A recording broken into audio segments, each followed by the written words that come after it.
musibet gelir.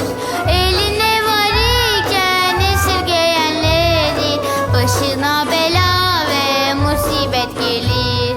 Sadaka vermek belayı def eder, hastayı ömrü uzun eder. Sadaka vermek belayı def eder, hastayı ömrü uzun eder.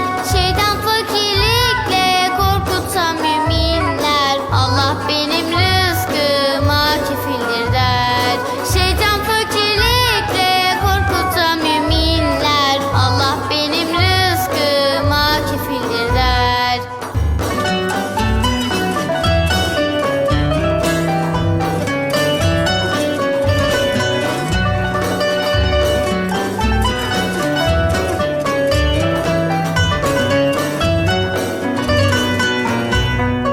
Ver sevindir de ölçüyü kaçırma, hem cimri olma hem saçıp savurma.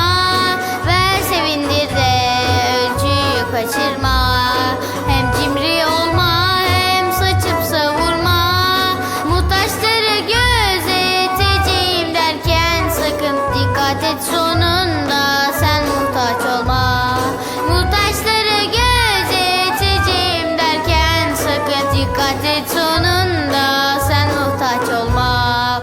Veren eller üstündür alanlardan, sen de ol cömertçe paylaşanlardan. Veren eller üstündür alanlardan, sen de ol cömertçe paylaşanlardan. Dileyene vermekle kalmada çıkara, sen de ol muhtaçları bulanlardan. Dileyene vermekle kalmada çıkara, sen de ol muhtaçları bulanlardan.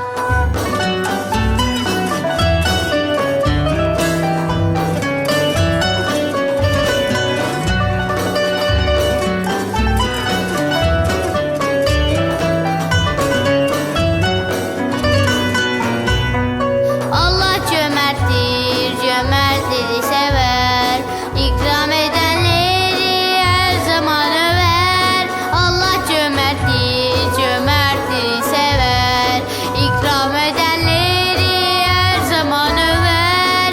Elinde olandan hiç korkmadan ver, eksiltmez Allah daha çok lütfeder. Elinde olandan hiç korkmadan ver, eksiltmez Allah daha çok lütfeder. Eksiltmez Allah